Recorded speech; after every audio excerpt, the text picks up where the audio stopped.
It was pretty clear from the beginning that Patricia May Andrzejewski, otherwise known as Pat Benatar, was going to pursue her love of music as far as it would take her. 4 Grammy wins, a dozen albums, and decades of touring later, it's safe to say Pat successfully fulfilled her life's dream. In her autobiography, Between a Heart and a Rock Place, Benatar revealed it wasn't her initial intention to become a solo artist. Her original dream was to be the lead singer of a rock band, just as Robert Plant was to Led Zeppelin or Jim Morrison was to the Doors. While everyone around her was constantly telling her how great a singer she was, she couldn't actually see how that translated into a future career. She almost abandoned her dreams entirely and instead pursued a career in education, but fortunately, she didn't give up on her dreams so easily.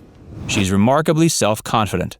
Pat Benatar was born January 10, 1953 in Brooklyn. Her mother was a beautician and her father was a sheet metal worker. Her hard-working family eventually moved to Lindenhurst, New York in Suffolk County on Long Island. When she was 8, she discovered she was quite passionate about theater and music. She started taking voice lessons and performed her first solo at Daniel Street Elementary School. From that point on, she was dedicated to her craft. Musical theater became an important part of her story while she attended Lindenhurst Senior High School. Her most notable credit while there was playing Queen Guinevere in the school production of Camelot. The doubts she would later express while preparing to go to Juilliard had very little to do with insecurity. In all actuality, Benatar knew she was good enough to succeed. The numbers, frankly, just didn't look like they were in her favor, but she put one foot in front of the other and pressed on.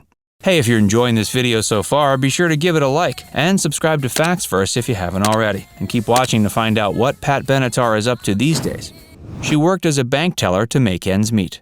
Although Pat at one point had her heart set on attending Juilliard, she ultimately elected to study education at Stony Brook University. Unsurprisingly, that didn't pan out. She dropped out of college and married her high school boyfriend, Dennis Benatar, who was at the time enlisted in the U.S. Army. In 1973, the couple moved to Richmond, Virginia, where Pat got a day job as a bank teller. Eventually, she quit that job so she could invest more of her time and energy into chasing her dream of becoming a singer. Around that time, she found a gig with a lounge band named Coxson's Army. Things started picking up steam when Pat, whose marriage to Dennis fell apart and ended by the end of the decade, decided in 1975 to move to New York City to improve her chances. One night in 1975, she decided to go out singing at an open mic night at a comedy club in the Upper East Side called Catch a Rising Star. She was number 27 in line to go on and didn't get a chance to go on until 2 a.m. It may have been late, but after singing Judy Garland's Rockabye Your Baby with a Dixie melody, the crowd went wild. Hearing the room erupt in applause, Rick Newman, the owner, rushed out to see who was inspiring such an enthusiastic response. He caught the rest of the performance,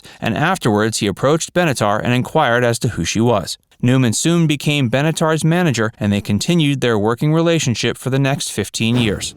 Benatar sure did love spandex. In 1976, she gave acting a shot, playing the role of Zephyr in Harry Chapin's futuristic off-Broadway rock musical, The Zinger. A couple years later, in 1977, on Halloween, Benatar dressed up as a character from the sci-fi cult classic film Catwoman of the Moon and went out with a few friends to Café Figaro in Greenwich Village. The club was putting on a costume contest, so Benatar entered. After winning it, she and her friends stopped by Catch a Rising Star, where she ended up performing in her costume. The audience gave her a standing ovation. Realizing that wearing spandex garnered quite the response, she did the same thing the following evening and received a similar reaction. As time went on, the outfits were modified a bit, the spandex was tweaked, and just like that, the signature look everyone knows and loves came to be.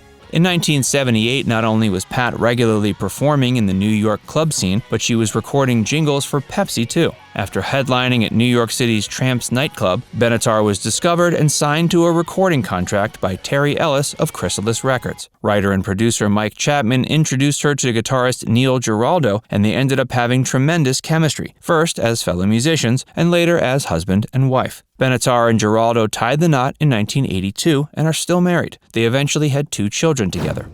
Pat Benatar's impressive discography. Benatar released her first album, In the Heat of the Night, in 1979. She followed that up with several albums like Crimes of Passion, Precious Time, Live from Earth, Tropico, and Seven the Hard Way. These albums produced hit singles like Heartbreaker, Hit Me With Your Best Shot, Love is a Battlefield, Sex as a Weapon, and many others. Her most recent single was 2020's Together. In between recording and promoting all these albums, Benatar has toured extensively. Her first tour was back in 1979 and 80 for her In the Heat of the Night and Crimes of Passion albums. She continued to regularly tour through the 80s and 90s. She would often appear alongside other artists like Fleetwood Mac, REO Speedwagon, Cheap Trick, and Cher, just to name a few. In 2019, she set out on her 40th anniversary tour, proving she still had it even after all these years.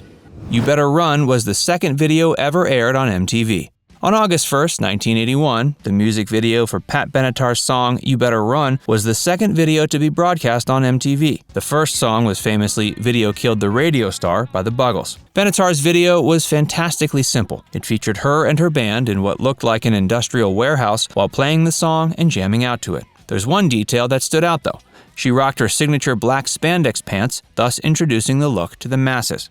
Since then, the music video for You Better Run has racked up more than 2 million views and 14,000 likes on YouTube.